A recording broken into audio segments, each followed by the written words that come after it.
Bonjour, je vais corriger les exercices que tu devais faire sur la vitesse de propagation du son.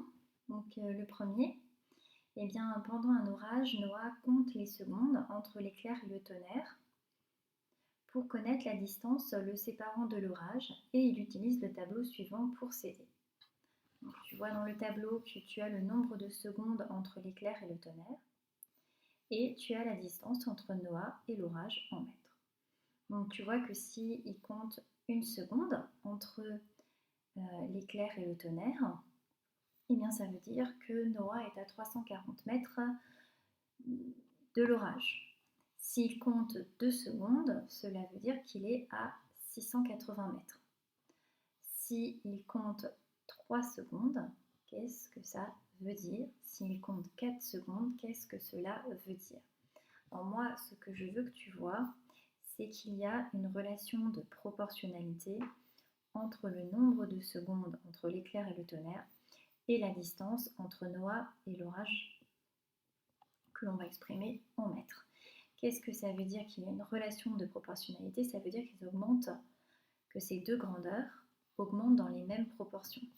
Qu'est-ce que ça veut dire quand on dit que ces grandeurs augmentent dans les mêmes proportions? Eh bien, ça veut dire que si je multiplie par 2 le nombre de secondes entre l'éclair et le tonnerre, alors je vais multiplier par 2 la distance entre Noah et l'orage.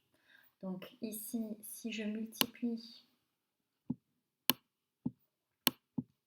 par 3 le nombre de secondes entre l'éclair et le tonnerre, alors je vais devoir multiplier par 3 la distance. Et 3 fois 340, eh bien ça fait 1020 mètres. Ce qui veut dire que si Noah compte 3 secondes entre l'éclair et le tonnerre, eh bien ça veut dire que l'orage est à 1020 mètres ou alors 1 km et 20 mètres. S'il compte 4 secondes, donc ça veut dire cette fois-ci je multiplie par 4, je vais mettre une autre couleur.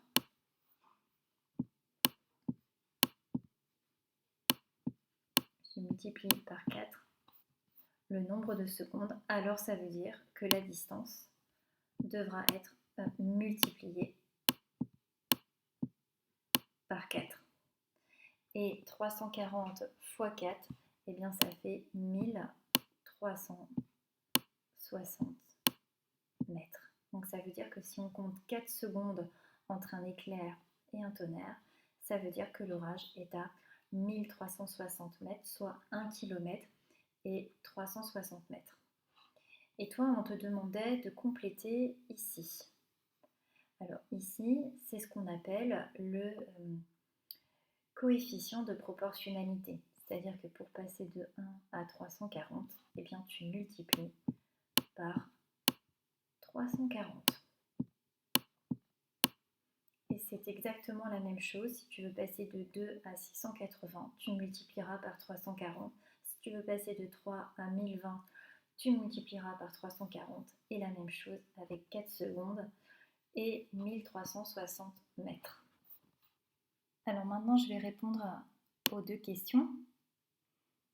Donc, quelle relation mathématique existe entre la distance parcourue et le son?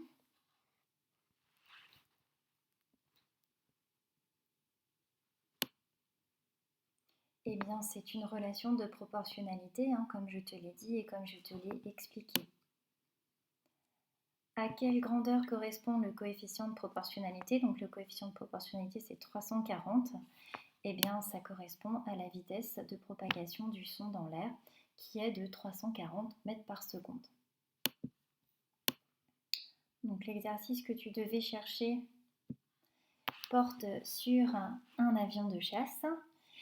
Et quand un avion de chasse survole un lieu, on le voit souvent à un endroit qui est plus avancé que l'endroit d'où vient le son que l'on reçoit, à cause de la valeur de sa vitesse très importante.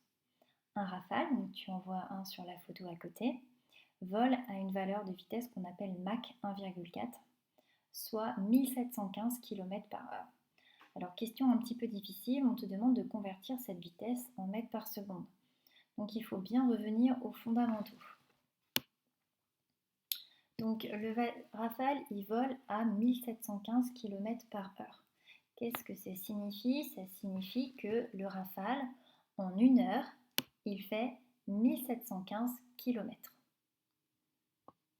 Bon, alors maintenant, je vais convertir les kilomètres en mètres et je vais convertir l'heure en secondes. 1 km, c'est 1000 mètres. Donc, 1715 km, c'est 1 715 000 mètres. Je ne fais que multiplier par 1000. 1 heure, c'est 60 minutes. 1 minute, c'est 60 secondes. Donc 1 heure, c'est 60 fois 60 secondes. Ça veut dire que ça fait 3600 secondes. Donc je vais réécrire cette phrase. Le Rafale fait 1 715 000 mètres en 3600 secondes. Donc maintenant, je sais la distance parcourue par le Rafale en mètres. Je connais le temps en secondes. Donc je peux déduire la vitesse du Rafale en mètres par seconde. Donc c'est 1 715 000 mètres divisé par 3600 secondes, ce qui fait 476 mètres par seconde. Donc la vitesse de l'avion est de 476 mètres par seconde. Pourquoi on dit que cet avion a passé le mur du son? Eh bien, on dit que cet avion, il a passé le mur du son parce que tout simplement, il a une vitesse qui est supérieure à la vitesse du son dans l'air. La vitesse du son dans l'air, c'est 340 mètres par seconde. Et là, il va bien au-delà. Alors, un petit peu plus d'informations pour les curieux.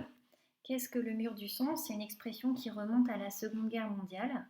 Parce qu'on a remarqué à cette époque que quand un avion s'approchait de la vitesse du son, il devenait difficilement contrôlable, voire même incontrôlable. Et ça paraissait impossible, comme un mur qu'on ne pourrait pas franchir. Et finalement, c'est un Allemand qui, en 1945, a franchi le mur du son. Et qu'est-ce qui se passe quand un avion franchit le mur du son? Donc tu vois sur cette image. Eh bien, l'air qui est autour de lui va subir de fortes compressions. Ça va engendrer des vibrations qui vont créer un son intense qu'on appelle un bang supersonique.